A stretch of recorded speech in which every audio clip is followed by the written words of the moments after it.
네, 강프로입니다. 자, 셀트리온 제약 오늘 7% 하락 마감이 됐습니다. 자, 여기 1월 달 들어서 굉장히 큰 폭으로 강세를 보였고, 그리고 저가를 계속해서 높여오는 과정에서 뭘 만들었습니까? 신고가를 만들었죠. 그렇죠.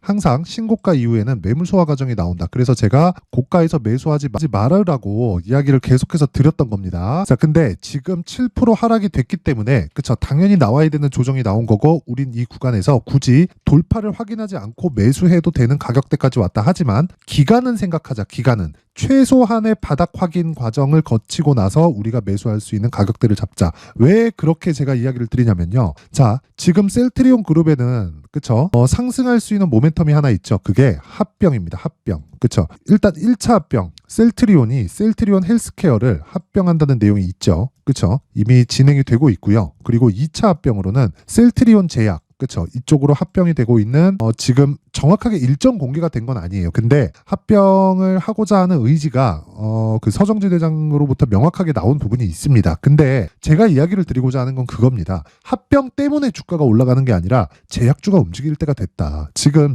제약주 중에서 셀트리온만 강한 게 아니에요. 그렇죠? 자, 그 내용에 대해서 제가 한번 이야기를 드려볼게요. 자, 보세요. 레고캠 바이오 어떻습니까? 신고가예요. 그렇죠? 이건 시가총액이 작은 거 아니에요? 맞아요. 맞습니다. 시가총액이 여기 셀트리온 제약보다는 작아요. 그렇죠? 그리고 뭐 10조 이상 가는 뭐 셀트리온이나 뭐 그런 것처럼 뭐 규모가 굉장히 큰 기업은 아닙니다. 하지만 시가총액이 1조 이상 되고 적자 기업이다. 자, 제가 적자라고 강조를 드린 이유는 주식시장에서 흑자를 보고 있잖아요. 그러면 실적 기대감을 계속해서 충족시켜줘야 됩니다. 왜? 주가가 올라가는 과정에서 반드시 미래 가치를 반영하기 때문에 그렇습니다. 그러면 레고캠바이오는 적자 기업인데도 불구하고 지금 시가총액이 그쵸? 오늘 종가 기준에서 1조 5,697억에 마감이 됐습니다. 근데 고가 대비해서 떨어진 부분이 있고 최근에 올라온 부분이 있죠. 올라온 부분을 거의 한 여기서 50% 정도 감액을 한다고 하더라도 최저가 기준에서 그쵸? 1조 가까운 시가총액을 형성하고 있다. 근데 적자다. 조 단위의 시가총액을 형성하고 있는 기업이 적자다. 이게 말이 됩니까?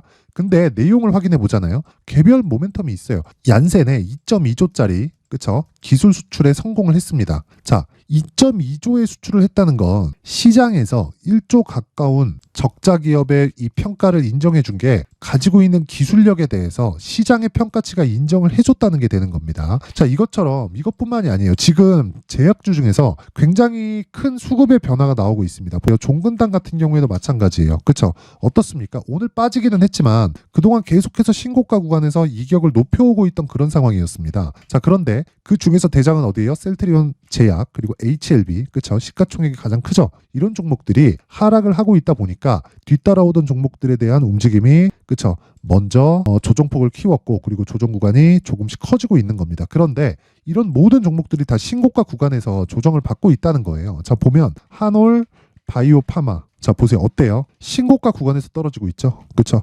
그런데 개별적인 모멘텀은 다 다릅니다. 종근당도 마찬가지예요. 1.7조짜리 기술 수출 계약에 성공을 했고요. 셀트리온 제약 같은 경우에도 방금 전에 말씀드렸지만 서정지 대장이 정확하게 합병에 대한 의지를 비췄고 헬스케어는 합병에 성공을 했습니다. 그렇죠? 앞에 어떤 난관이 있더라도 합병을 한다고 밝혔는데 그런 부분을 다 밀고 진행돼서 성공을 시킨 거고 셀트리온 제약도 합병이 됐을 때 여러 가지 시너지가 날 수 있는 부분이 있죠. 뭐 경영 효율성이 높아진다든가 뭐 재무 안정성이 강화된다든가 뭐 시장 경쟁력이 뭐 강화된다든가 뭐 사업을 뭐 다각화시킬 수 있다든가 뭐 그런저런 내용이 있습니다. 근데 이것보다 더 중요한 게 뭐예요? 다 개별적으로 이슈는 다 다르지만 왜 신고가 구간에 머물러 있냐? 왜 그 전에 그쵸 이슈가 다 터지기 전에 신고가를 다 만들었냐는 거예요. 주식은 이렇게 미래 가치를 반영하는 과정에서 실적이 중요하지 않다는 겁니다. 물론 앞으로 실적이 좋아져야 되는 그런 부분이 있지만 지금 실적이 엄청나게 좋고 그래서 주가가 올라가는 게 아니에요. 그렇죠? 그래서 지금 제약주는 무조건 매수해야 되는 구간이 있지만 철저하게 가격적인 부분을 내가 체크해서 매매를 해야 된다. 그렇죠? 하지만 제약주를 셀트리온 제약뿐만 아니라 그쵸 셀트리온 제약의 대장이에요. 지금 여기를 가지고 우리가 제약주 내에 그쵸 그 포트폴리오를 구성하는 그 과정을 거쳐야 됩니다. 그게 가격 전략이다. 그쵸? 제가 다시 한번 이야기 드리겠습니다. 개별적인 내용보다 더 중요한 게 제약주가 전체적으로 움직임을 갖춰가고 있다는 거고 작년에 2차 전지를 한번 생각해 보세요. 어떻습니까? 에코프로 움직여, 포스코 퓨처인 움직여, 그쵸? 에코프로 BM 움직여, 포스코 DX 움직여 2차전지 관련주들 다 움직이죠. 첫 번째 양극재, 그 다음 리튬, 그 다음 공장 증설 다 같이 가잖아요. 그러면서 몇 배 갔어요. 에코프로 15배, 평균 따지면 그러니까 평균치 따지잖아요. 한 5배 나왔을 겁니다. 코스모 신소재, 코스모 다 전부 다 급등하잖아요. 이게 이렇게 그룹이 형성되어 있어야 돼요. 그래야 주가가 이렇게 진짜 큰 폭으로 강세를 보일 수 있는 겁니다. 그 부분 반드시 기억하시고, 지금 중요한 건 셀트리온 제약을 얼마에 잡아야 될지. 이거 너무 많이 막 떨어지게 기다리잖아요. 그럼 못 삽니다. 철저하게 내가 2주 안에 떨어질 걸 기다리는 게 아니라 이격만 좁히면 돼요. 이격. 그쵸? 이평선거의 이격만 좁혀서 진행을 하면 되고, 이 구간에서 내가 2주 안에 수익 볼 수 있는 가격대를 찾자. 이게 핵심 사항입니다. 자, 그럼 그 가격에 대해서 얼마에 잡아야 되는지, 그리고 보유 기간을 어떻게 진행해야 되는지, 그 부분에 대해서 제가 이야기를 드리기 전에 제가 연초, 그쵸? 지금 1월 달이기 때문에 연초 이벤트에 대해서 제가 안내 말씀을 드리고 가겠습니다. 자, 옆에 보이시는 내용은요, 강프로의 무료 소통방입니다. 특징점 2가지가 있다. 첫 번째, 무료로 진행한다. 그리고 두 번째, 신고가 매매만 진행한다. 제가 셀트리온 제약에 대해서 집중하고 있는 이유도 신고가 종목이기 때문에 그렇고요. 그리고 무엇보다, 자, 그것 딱 보시면 됩니다. 신고가 종목에서 시장 주도주가 발생한다. 하지만 내가 공략하는 모든 신고가 종목이 주도주가 되는 것은 아니다. 그렇죠. 모든 종목이 막 하루에 막 10%, 20%씩 터지는 게 아니에요. 하지만 신고가 종목에서 주도주가 발생한다는 건 팩트예요. 지금까지 다 증명이 된 겁니다. 그렇죠. 자, 그러면 어떻게 신고가 이 매매를 했을 때 최대한 그 확률을 높일 수 있을지 그 부분에 대해서 확인해 볼게요. 자, 보세요. 자, 오늘도 보시면 1월 8일, 그렇죠. 정확하게 이스트소프트, 그렇죠. 시장가 매수, 그냥 장 시작 전에 저 주문 넣어라, 그렇죠. 시장가로, 시가에 그냥 바로 그냥 사라는 거죠. 이스트소프트 오늘 상한가 마감했습니다. 그리고 그 밑에 1월 8일 시장가 매수 에코프로 머티리얼즈, 그렇죠. 오늘 에코프로 머티리얼즈만 한번 볼게요. 에코프로 머티. 자, 오늘 7% 강세 마감. 근데 오늘 시가는 떠서 출발한 게 아니에요. 뜨는 것도 중요하지만 눌림목 구간에서 매수를 해야 되는 것도 있습니다. 눌림목 구간에서 매수해야 되는 건 대형주가 뒤에서 베이스가 되어 있을 때. 에코프로 머티리얼즈 누가 받치고 있어요? 에코프로 BM. 그렇죠. 그래서 에코프로 BM을 언제 공략했어요? 1월 5일. 언제? 장중에. 그렇죠. 근데 이건 뭐예요? 신고가 종목이 아니에요. 그래서 장중에 매매를 한 겁니다. 그렇죠. 근데 신고가 종목은 어떻게 해요? 무조건 장시작 전에 주문을 넣는다. 그렇죠. 무조건 장시작 전에 주문을 넣는다. 에코프로 머티리얼즈, 이스트소프트 마찬가지예요. 그랬을 때 어때요? 하루에 둘 다 10% 이상의 수익 구간에 들어갈 수 있다는 겁니다. 자, 보세요. 에코프로 머티리얼즈 시가 마이너스 2.5, 그리고 종가 7.5, 10% 정도의 수익 구간. 아까 전에 제가 말씀드렸죠. 모든 종목이, 그렇죠. 모든 종목이 뭐 하루에 뭐 10% 터지고 20% 터지고 상한가 가고 이런 건 아니에요. 하지만 시장의 주도주가 되는 건 모두 신고가 구간에서 탄생을 합니다. 그래서 제가 신고가에 대해서 집중을 하고 있는 겁니다. 자, 그래서 자꾸 막 내가 막 매매하는 과정에서 막 고가에 물리고 막 손절하고 막 그러시는 분들이 있으면 이번 기회에 소통방으로 들어오세요. 무료로 진행을 하고 있습니다. 그런데 딱 500분까지만, 그렇죠. 500분까지만 제가 추가적으로 모실 예정이고요. 무료로 진행을 하지만 한 가지 내용이 필요합니다. 구독과 좋아요 부탁드리고요. 상단에 있는 전화번호로 참여라고 문자를 보내주시면 제가 소통방 입장 링크를 순차적으로 공유를 해드리도록 하겠습니다. 자, 연초 이벤트 하나 더 나갑니다. 제 신고가에 대해서 계속 강조를 드렸기 때문에 여기 이스트소프트, 뭐 에코프로 머티리얼즈 같은 종목을 어떻게 잡을 수 있을지, 그리고 어떤 종목을 추적해야 될지 올려보면 종목들이 굉장히 많아요. 에코프로 BM 같은 경우에도 마찬가지고, 여기 보면 보세요. 어버브 반도체 같은 것도 단기 급등세가 나왔고, 어버브 반도체는 자 20% 이상 수익이 난 종목입니다. 자, 보시면 여기 시노펙스 같은 것도 마찬가지고, 더 올려서 보잖아요. 자, 어버브 반도체 계속해서 중복시켜 주잖아요. 근데 어때요? 신고가 종목 장시작 전. 그렇죠. 자, 시노펙스는 거의 한 2주의 기간이 채 되지도 않아서 50% 정도의 수익 구간을 만들어냈습니다. 뭐 추가적으로 상승이 나왔는데 뭐 제가 이 수익을 취할 수 있는 이 최대폭이 그 정도까지니까 이 부분은 양해를 부탁드리고, 근데 이런 종목이 계속해서 공략이 진행되는 이유는 신고가 매매를 하기 때문이고, 그 신고가 종목을 잡고 그리고 추적할 수 있는 신고가 검색기에 대해서 제가 내용을 준비를 해놨고요. 그리고 검색기에서 나온 종목을 어떤 식으로 공략을 해야 될지 그 내용을 제가 여기 수익 모델에 대한 내용으로 자료를 준비를 해놨습니다. 이 내용도 제가 무료로 공개를 할 텐데, 제가 이 내용을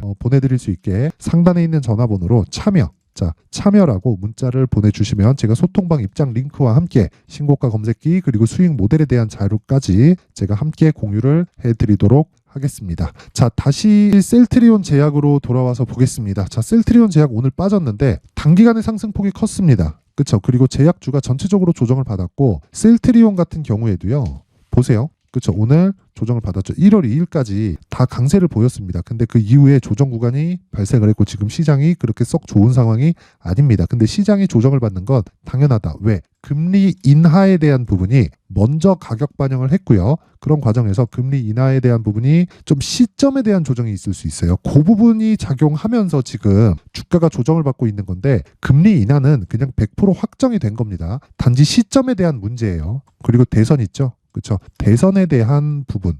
그 전에 뭐 해야 돼요? 경기를 계속해서 짓눌러 둘 수 없어요. 그럼 민주당에서 가만 안 있겠죠. 바이든이 대노할 겁니다. 극대노할 거예요. 그래서 우리는 금리 인하는 무조건 한다. 그러면 무조건 성장주 해야 된다. 근데 금리 인상 때도 성장주가 안 올랐나요? 성장주가 올라요. 바이오는 뭐다? 대표적인 성장 기업이다. 그렇죠. 그래서 개별적인 이슈들은 다 달라요. 하지만 개별적인 이슈보다 더 중요한 게 가격 전략이다. 그렇죠. 왜? 내가 심리를 지키기 위해서 얼마에 잡는지에 따라서 내가 보유기간이 달라지기 때문에 그렇습니다. 그래서 보유기간과 가격 이 내용을요. 제가 셀트리온 제약의 가격 그리고 단기 보유 전략으로 준비를 해왔습니다. 내용이 20페이지에 걸쳐서 진행됐는데 단기 보유 전략은 다시 말씀드리지만 2주 안에 수익 전환이 되는 것을 의미를 하고요. 그리고 거기에 맞는 가격들을 잡자. 그렇죠. 20페이지에 걸친 내용. 기본은 신고가다. 그렇죠. 요 내용. 자, 그런데 제가 요걸 영상에서 이야기를 드리면 정말 조금 한 2-3시간 정도 이야기를 해야 되고 그게 부족할 수도 있습니다. 그리고